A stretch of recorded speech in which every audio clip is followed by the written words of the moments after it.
Bueno, continuando con grandes clásicos del suspenso, de selecciones del Rodríguez, estamos con la novela de Mi prima Rachel, condensada del libro de Duffy de Maurier, traducción de Marco Aurelio Galindo, ilustraciones de Bell Wolvers. Y vamos a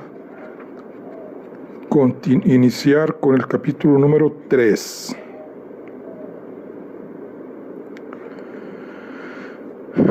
Creo que lo que más me avergonzó fue el regocijo de los amigos de Ambrosio, su sincera complacencia y su auténtica preocupación por el bienestar de mi primo.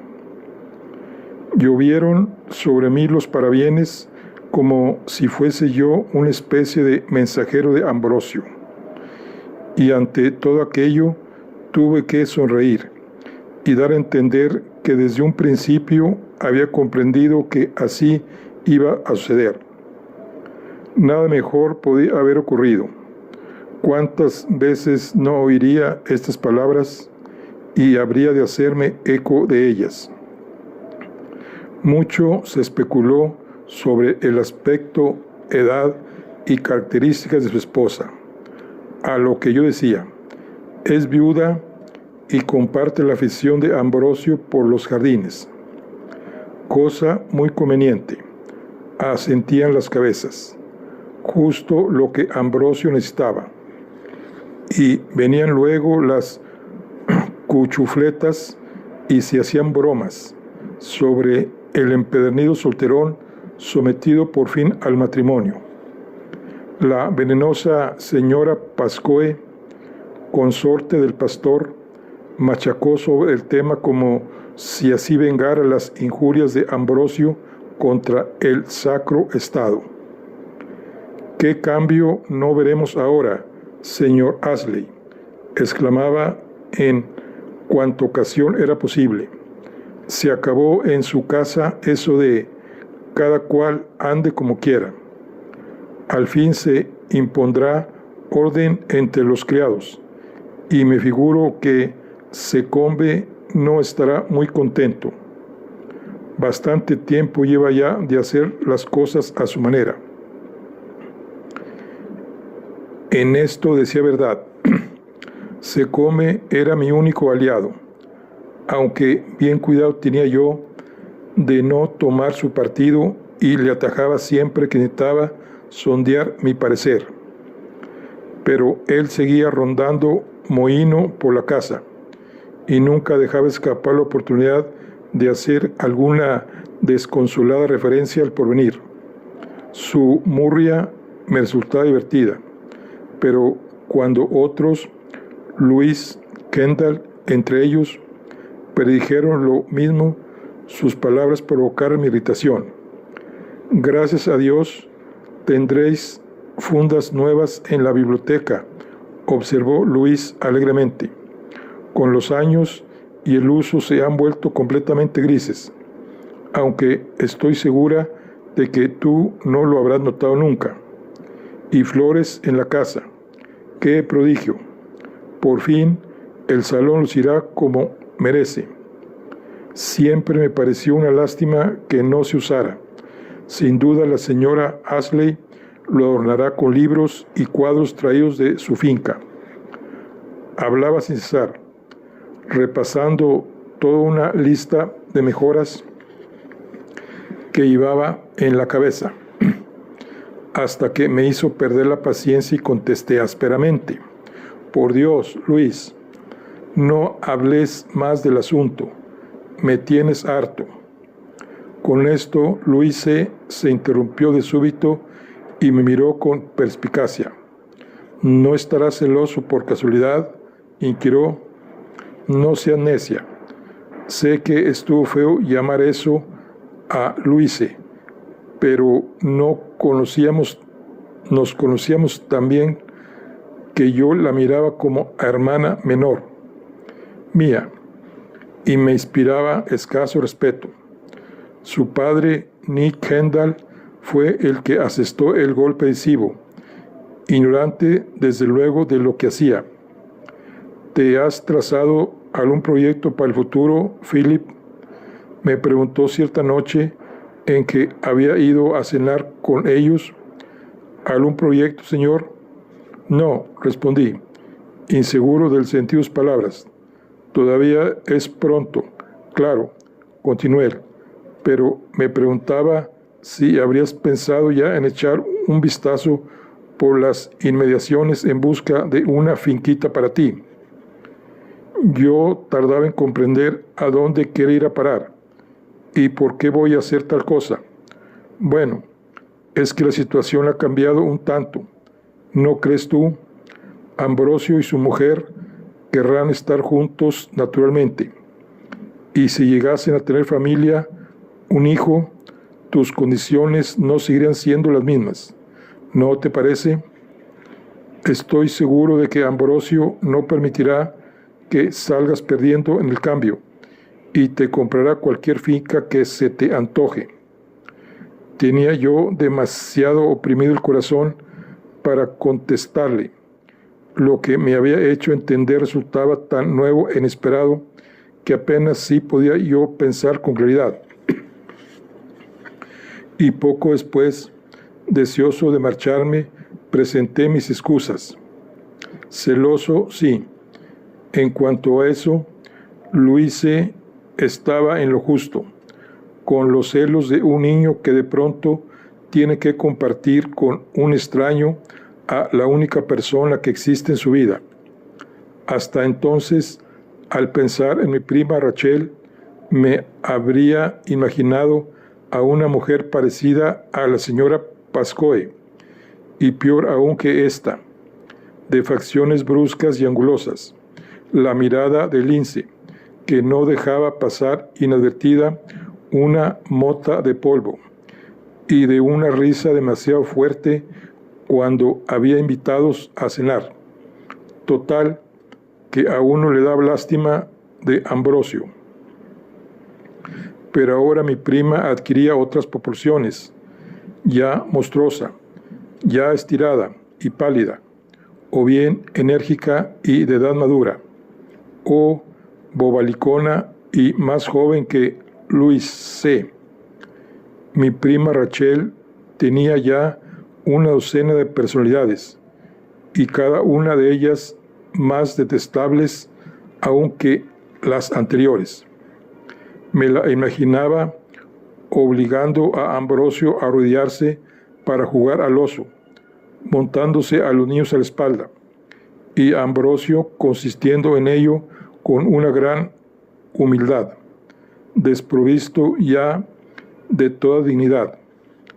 La imaginaba luego vestida de muselina y con una cinta en la cabeza, haciendo pucheros y sacudiendo sus rizos, hecha una redonda mole de ternura, mientras que Ambrosio se reclinaba en su asiento contemplándola con la vacua sonrisa de un idiota. Cuando, mediado mayo, llegó otra carta diciendo que habían resuelto permanecer en Europa durante el verano, fue tal vez mi alivio un poco, me faltó para dar gritos de alborozo. Teníame por más desleal que nunca, pero no podía evitarlo. Tu prima Rachel anda todavía tan abrumada por lo embrollados sus asuntos, que deben quedar arreglados antes de nuestro viaje a Inglaterra. Escribía Ambrosio, que por ahora hemos decidido aplazar nuestro regreso. Yo estoy haciendo cuanto puedo, pero las leyes italianas son muy distintas de las nuestras, y el conciliar unas con otras es tarea endemoniada. Se me antoja que estoy gastando una fortuna, pero no lo regateo. Hablamos de ti con frecuencia, hijo mío, y ojalá fuese posible tenerte a nuestro lado. Por supuesto, fue enorme el desengaño de todo el vecindario al saberse que los esposos no pensaban volver a aquel verano. La señora Pascoe observó con significativa sonrisa: ¿No será tal vez que el estado de salud de la señora Ashley le impida viajar? Sobre eso nada puedo decir, contesté yo. Ambrosio me contaba en su carta que habían pasado una semana en Venecia y que los dos habían vuelto con reuma. ¿Reuma?, preguntó Cari acontecida. Su mujer también. Es una lástima. Y agregó, la señora tendrá más años de los que yo creía. Recobré los ánimos. Me dio por cantar de nuevo cuando montaba a caballo. Iba a nadar antes del desayuno. Navegaba por el estero en la barquilla de Ambrosio. A los 23 años poco se requiere para levantar el ánimo. Mi hogar seguía siendo mío. Nadie me lo había robado. Luego, durante el invierno, cambió el tono de las cartas de Ambrosio. En un principio apenas sí lo noté. No obstante, al releerlas me pareció advertir cierta sensación de tirantez en cuanto decía. Era en parte la nostalgia del lugar, más sobre todo una especie de soledad que me chocó por lo extraña en un hombre casado hace apenas 10 meses. No había sufrido nunca de jaquecas, escribía, pero ahora las padezco con frecuencia, a veces desesperantes. Estoy harto del sol. Te echo de menos mucho más de cuanto pudiera decirte. Tengo infinidad de cosas de qué hablarte y no es fácil por carta. Mi mujer ha ido hoy a la ciudad, lo que me da oportunidad de escribirte. Era la primera vez que empleaba esta expresión. Mi mujer. Hasta entonces siempre había escrito Rachel, o tu prima, Rachel, y la frase mi mujer se me antojó formal, fría. Esas cartas del invierno no hacían mención alguna de su regreso, pero sí traducían un constante y apasionado afán por saber noticias nuestras, y solía comentar cualquier bagatela que le hubiera contado yo en mis cartas como si no le interesase ninguna otra cosa en el mundo. No tuve noticias suyas ni por Pascua al Florida ni por Pentecostés, y eso me preocupaba. Lo comenté con mi padrino y él me contestó que el mal tiempo sin duda venía demorando el correo. Se hablaba de nevadas tardías en Europa y no podía yo esperar nuevas de Florencia hasta fines de mayo. Ya hacía más de un año que se había casado Ambrosio y 18 meses que estaba lejos de casa. El alivio que después de su matrimonio me trajo su ausencia se tornó en temor de que ya nunca volviera. Por fin, en julio llegó una carta, breve e incoherente, por entero impropia de él. Hasta su escritura, por ser tan clara, se desperdigaba sobre el papel, como si Ambrosio hubiera sostenido la pluma con dificultad. No estoy del todo bien, me decía. Ya lo habrás observado la última vez que te escribí, aunque mejor es que calle. Mi mujer me observa constantemente. Te he escrito ya varias veces, pero no tengo a nadie en quien confiar. Y a menos que pueda salir para echar las cartas al correo, yo mismo, tal vez no lleguen a tu poder. Desde mi enfermedad no estoy en condiciones de ir muy lejos. En cuanto a los médicos, no tengo fe en ninguno de ellos. El último que me ha visto recomendaba que Rainaldi es un granuja, aunque así tiene que ser, viniendo de quien viene. Sin embargo, en mi caso, se han metido en un terreno peligroso y todavía habré de burlarles. Venía luego un blanco y un rasgo que no logré descifrar, seguido de su firma.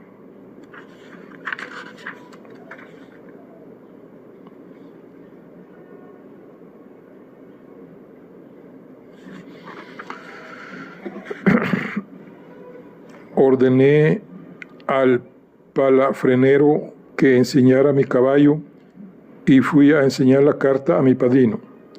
Este se mostró tan preocupado como lo estaba yo mismo. Parece cuestión de un trastorno mental, observó enseguida. No me gusta nada esto. Esta carta no es la de un hombre en sus cabales. Dios nos libre. Se interrumpió y se mordió los labios. ¿Dios nos libre de qué? El padre de Ambrosio falleció de un tumor en el cerebro, agregó él bruscamente. Tú ya lo sabías, ¿verdad? Era la primera vez que oía hablar de ello, y así se lo manifesté. Fue antes de que tú nacieras, claro. Nunca se habló mucho de ello en la familia. No sé decirte si esas cosas son o no hereditarias, ni los médicos lo saben. La ciencia médica no está tan adelantada. Se caló los lentes y leyó la carta de nuevo. Creo que harías bien en decidirte a ir a Italia, declaró. Eso, repuse yo, ya lo tengo resuelto. No zarpaba de Plymouth embarcación alguna que me valiese. Me vería obligado a viajar hasta Londres, de ahí a Dover, coger el paquebote para Boulogne y atravesar luego Francia para llegar a Italia. Descontado cualquier retraso, debería estar en Florencia en 3 semanas, o cosa así. Me despedí de Secombe y de los criados, diciéndoles tan solo que iba a hacer una apresurada visita y a su señor, aunque sin mencionar para nada su enfermedad. Y así, un espléndida mañana de julio, me puse en marcha. Doblaba ya el carruaje por el camino de Bonmin cuando avisté al palafreno que venía a caballo en dirección nuestra con la valija del correo. Ordené a Wellington que sujetase los caballos, y el muchacho me alargó el saco. No existía más que una posibilidad entre 1000 de que hubiera alguna nueva carta de Ambrosio, y mira por dónde esta posibilidad se realizó. Tomé un sobre de la valija y envié al chico a casa. Mientras Wellington fustigaba a los caballos, saqué aquel pedazo de papel y lo acerqué a la ventanilla buscando la luz. Las palabras aparecían garrapateadas, casi ilegibles. Por amor de Dios, ven a buscarme enseguida. Esa mujer ha acabado por fin conmigo. Rachel, mi tormento. Si tardas, tal vez sea demasiado tarde. Ambrosio. Eso era todo. El papel no traía fecha alguna, ninguna señal del sobre, que venía sellado con el anillo mismo de Ambrosio. Reclinado en el carruaje, sostenía yo en la mano aquel trozo de papel, sabiendo que ningún poder, ni del cielo ni de la tierra, sería capaz de reunirme con mi primo antes de mediados de agosto. Capítulo 4. Cuando la diligencia nos llevó a mí y a los otros pasajeros a Florencia y nos dejó en la hostería a orillas del Arno, parecíame que había pasado toda una vida en el camino. Mi primer impulso al descender del vehículo mientras descargaban el polvoriento equipaje y lo pasaban a la hostería fue cruzar la calle adoquinada y detenerme a la orilla del río. Venía yo sucio del viaje y fatigado, cubierto de polvo de pies a cabeza. Durante los 2 últimos días había preferido viajar al lado del cochero mejor que morir de asfixia adentro, y lo mismo que los infelices caballos por el camino, anhelaba yo el agua, y ahí la tenía, delante de mí. No era el azul de los esteros de mi tierra, rumoroso y de salada frescura, azotado por la espuma del mar, sino una corriente hinchada y perezosa, parda como el lecho del río por donde discurría, arremolinándose y abriéndose paso bajo los arcos del puente. Contemplaba yo el agua en movimiento, fascinado. El sol caía de plano sobre el puente. De pronto, una enorme campana dio las 4. Su son era profundo, solemne.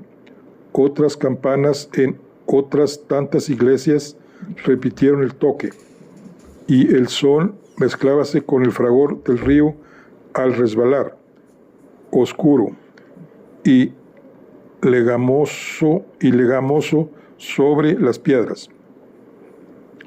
Subí después al cuarto que me habían indicado y me cambié de ropa con extraña apatía.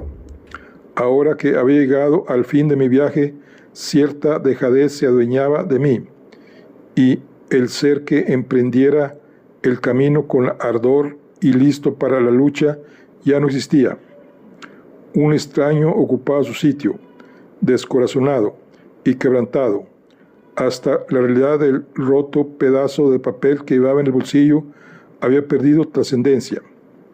Descendí al piso bajo y salí a la plaza. Llamé a una carroza que pasaba y al ordenar vacilante Villa Sangaterli, el cochero contestó algo que no pude entender, aunque capté la palabra Fiesole, y le vi que asentía con la cabeza y señalaba con el látigo. Corrimos por calles estrechas y muy concurridas.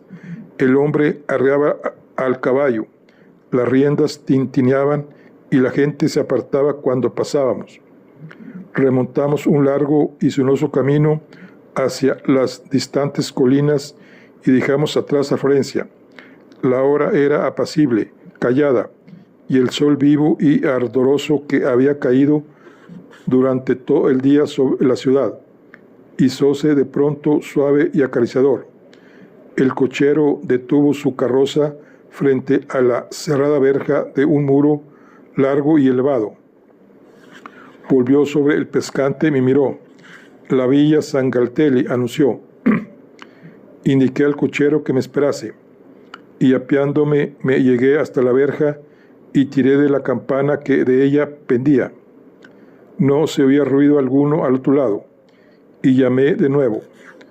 Esta vez se oyó el apagado ladrar de un perro que se hizo más fuerte cuando alguien abrió una puerta. El inquieto llorar de un niño fue acallado con irritación chillona por una voz de mujer, y alcancé a oír unos pasos que se aproximaban a la verja por el lado opuesto. Siguió un chirriar de cerrojos, y luego el roce de la verja misma raspando el suelo de piedra al abrirse.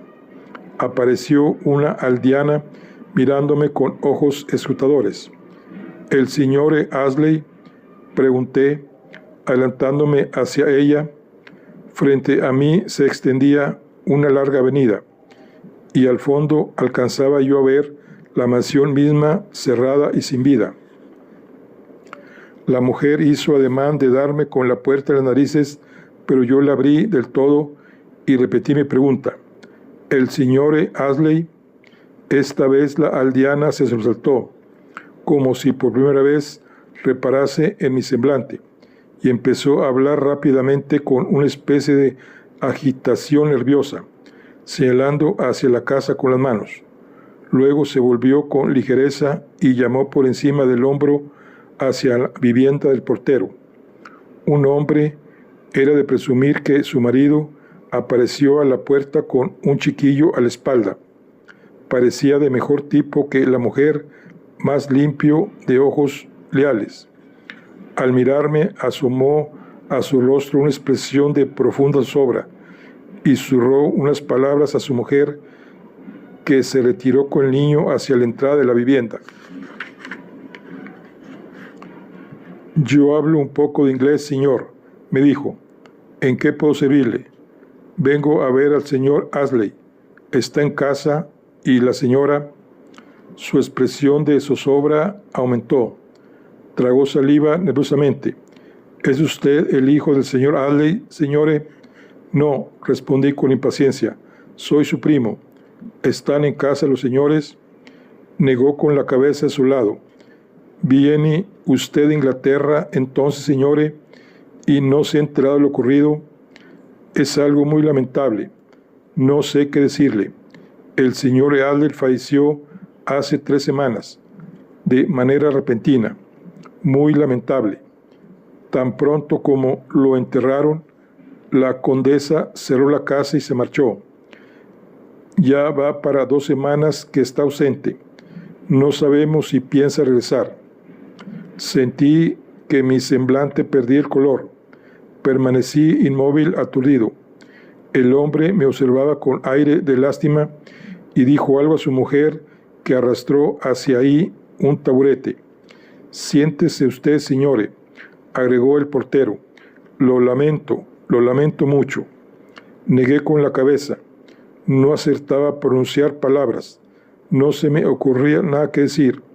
El hombre, acongojado, se dirigió a su mujer bruscamente, por deshogarse. Luego se volvió de nuevo a mí. «Señore, si usted desea visitar la casa, se la abriré. Puede usted ver el aposento donde murió el señor Adley». Nada me importaba ya dónde había de ir ni lo que pudiera hacer. Tenía la cabeza demasiado embotada todavía para discurrir. El otro echó a andar por la avenida y yo iba a su lado. De repente sentí las piernas pesadas, como de plomo. La mujer y el niño venían detrás. Los cipreses apretaban filas en torno nuestro, y la mansión cerrada, semejante a un sepulcro, nos esperaba al extremo opuesto. Al acercarnos pude ver lo inmenso que era la casa, con infinidad de ventanas todas cerradas, y frente a la puerta principal el camino describía un círculo para que los coches dieran la vuelta. Entre los fúnebres cipreses se alzaban estatuas sobre pedestales. El portero abrió la enorme puerta valiéndose de su llave y me indicó que pasara. La aldeana y el chico entraron también, y entre marido y mujer empezaron a abrir los postijos, dando entrada a la luz del día en el vestíbulo silencioso. Las habitaciones se comunicaban todas unas con otras, amplias y escuetas, con suelos de piedra y frescos en los techos, y un olor mohoso medieval enardecía el ambiente. En varios cuartos las paredes eran lisas, en otros aparecían revestidas de tapices, y en alguno más oscuro y sofocante que los demás había una larga mesa de refectorio rodeada de tallados sillones monásticos. La villa Sangaleeti es muy hermosa, señore, comentó el portero. Muy antigua. El señor Ashley estaba aquí cuando afuera hacía un sol demasiado fuerte para él. Este era su sitio. Señaló casi con reverencia un gran sillón de alto respaldo cerca de la mesa. Yo le miraba como si estuviera soñando. Nada de aquello tenía realidad alguna. No lograba imaginarme a Ambrosio en tal casa ni en tal habitación. Ahí no podía haber pisado nunca con familiaridad, silbando, charlando, arrojando al suelo el bastón al lado de aquel sillón, de aquella mesa implacable, monótonamente. La pareja daba la vuelta a la sala, abriendo de par en par las contraventanas. Había fuera un patiecillo abierto al aire, aunque protegido de los rayos del sol. En medio se alzaba una fuente con la estatua de bronce de un chiquillo que sostenía un caracol entre las manos. Más allá de la fuente crecía un laburno entre las losas del pavimento, brindando un dosel de sombra. Las flores doradas se habían ajado y marchitado tiempo atrás, y las vainas yacían ahora esparcidas por el suelo, grises y polvorientas. La mujer se fue para un rincón del patiecillo y dio vuelta a un grifo. Con lentitud, dulcemente, empezó a fluir el agua del caracol que el niño de bronce sostenía en las manos, y caía y se salpicaba en la taza abierta a sus pies. El señor Adley, dijo el hombre, se pasaba aquí el día entero, contemplando la fuente. El agua le encantaba. Se instalaba ahí debajo del árbol. En la primavera se pone precioso. La condesa charlaba con él desde su dormitorio del piso alto e indicó las columnas de piedra de la balaustrada. La mujer desapareció en el interior de la casa y al cabo de unos instantes reapareció en el balcón señalado por su marido.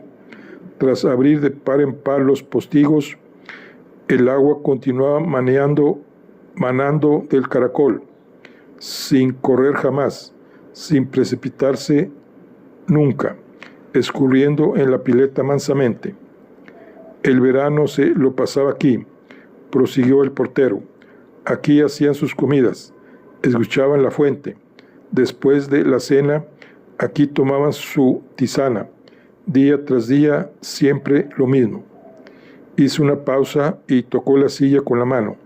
Se iba apoderando de mí una sensación de agobio. Hacía fresco en el patiecillo, el frío casi de una tumba, y no obstante el aire parecía estancado como lo estaban los cuartos antes de que el portero los abriese.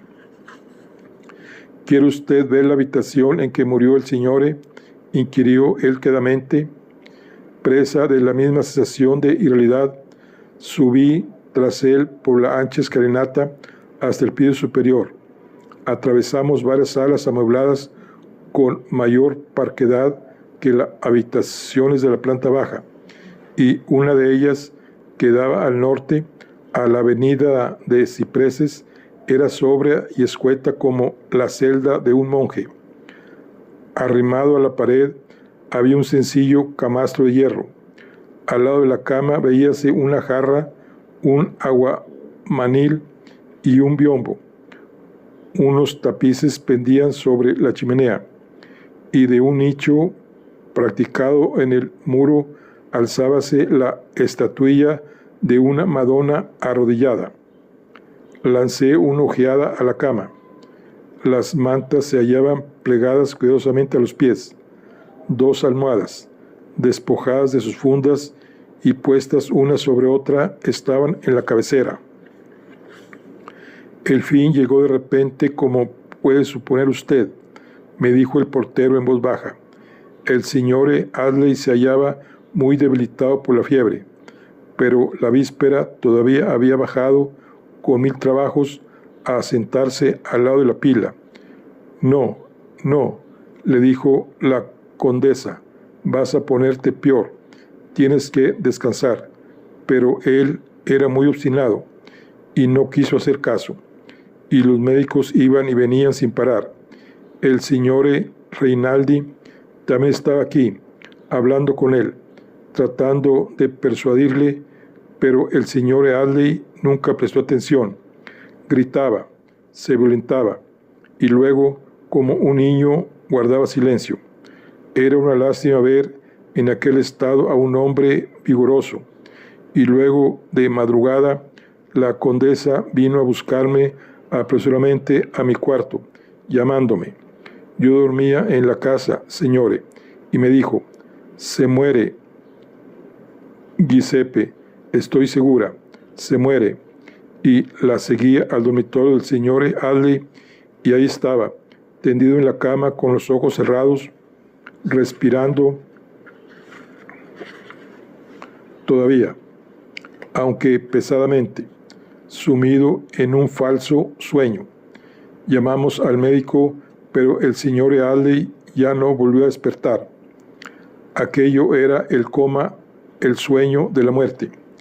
Yo mismo encendí los cirios con ayuda de la condesa, y cuando se fueron las monjas, entré a verle. Todo furor había desaparecido. Su rostro era apacible. Me gustaría que lo hubiera visto, señore. ¿Qué quiere usted decir por furor?, pregunté. El furor que le entraba con la fiebre.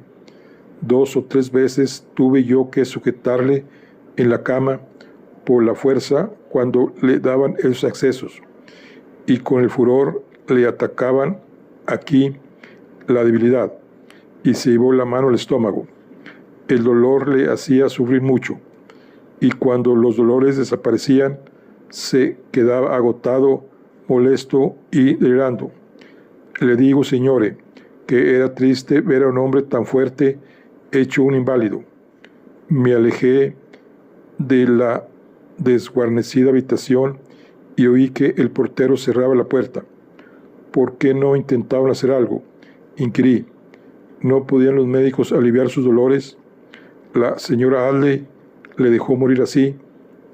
El criado se mostraba perplejo. ¿Cómo dice usted, señore? ¿Qué mal padecía? ¿Cuánto tiempo estuve enfermo? Ya le dije, el fin llegó de repente, repitió el portero, pero antes había tenido 2 o 3 ataques, y durante todo el invierno el señor no había estado bien, se le veía abatido, muy distinto del año anterior. Cuando el señor Ashley llegó la primera vez, estaba muy alegre, era feliz. Salimos a una vasta terraza con estatuas. Al extremo opuesto corría una larga balaustrada de piedra.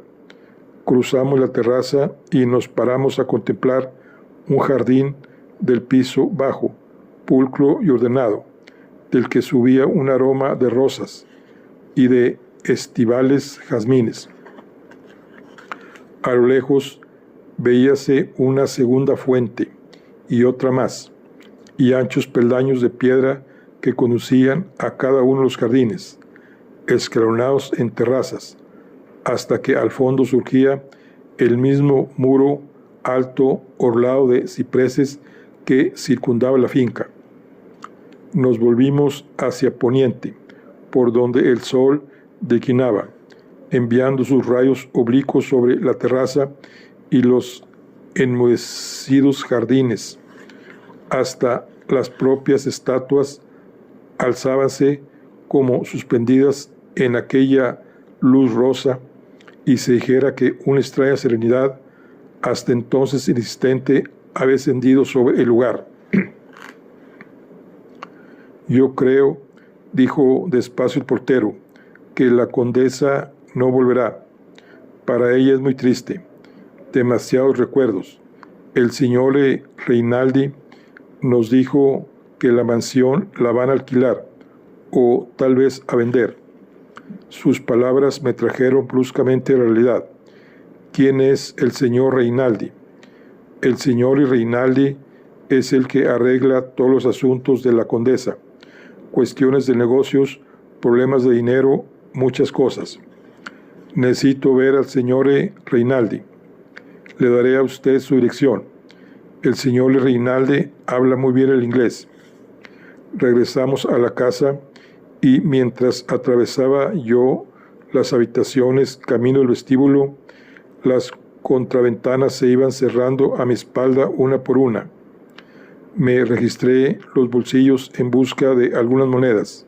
Se me habría podido tomar por un cualquiera, un viajero de paso por Europa, que visitaba la mansión con curiosidad, con miras tal vez a comprarla.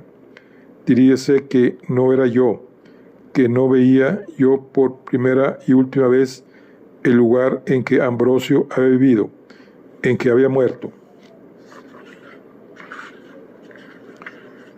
Gracias por todo lo que hizo usted por el señor Adley, dije, poniendo las monedas en manos del portero. Una vez más, las lágrimas acudieron a sus ojos. Lo siento, señore, lo siento mucho. Cerrábase ya los últimos postijos. La mujer y el chico se reunieron con nosotros en el vestíbulo, y el paso abovedado que conducía a las desiertas salas interiores y a la escalera se oscureció de nuevo como la entrada de una cripta. ¿Qué ha sido de sus ropas, sus objetos personales, sus libros, sus papeles?, pregunté. El portero dio muestras visibles de turbación. Se volvió hacia su mujer y hablaron entre sí unos instantes. «Señore», contestó él, «dice mi mujer que la condesa se lo llevó todo. Todas las ropas y todos los libros del señor se guardaron en un baúl. Todo se empaquetó. Aquí no quedó nada». Les miré a los ojos. No se inmutaron. Comprendí que decían la verdad. «¿Y no tiene idea de dónde puede haber ido la señora Audley?» «Todo lo que sabemos es que salió de Florencia. La condesa se marchó al día siguiente del entierro». El criado abrió la pesada puerta principal y salió a la calle. «¿Dónde lo enterraron?», inquirí sin interés.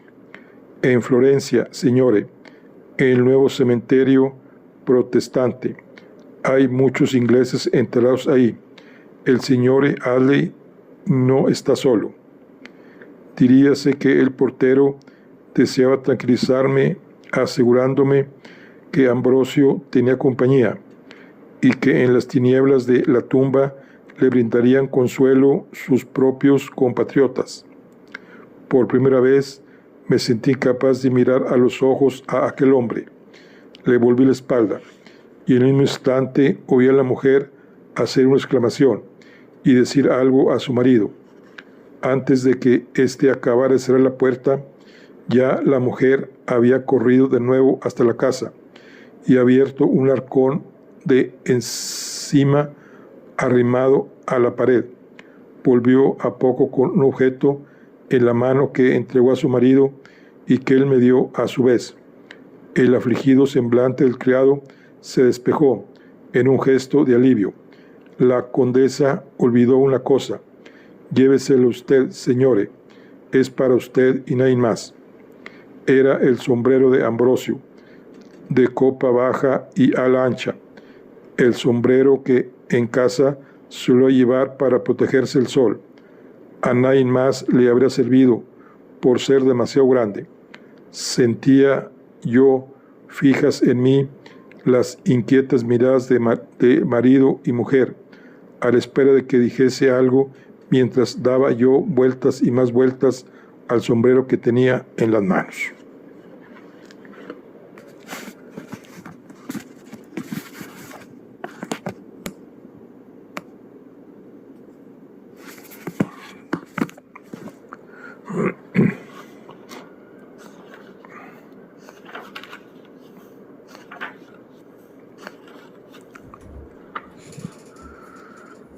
Bueno, aquí concluimos la charla del día de hoy.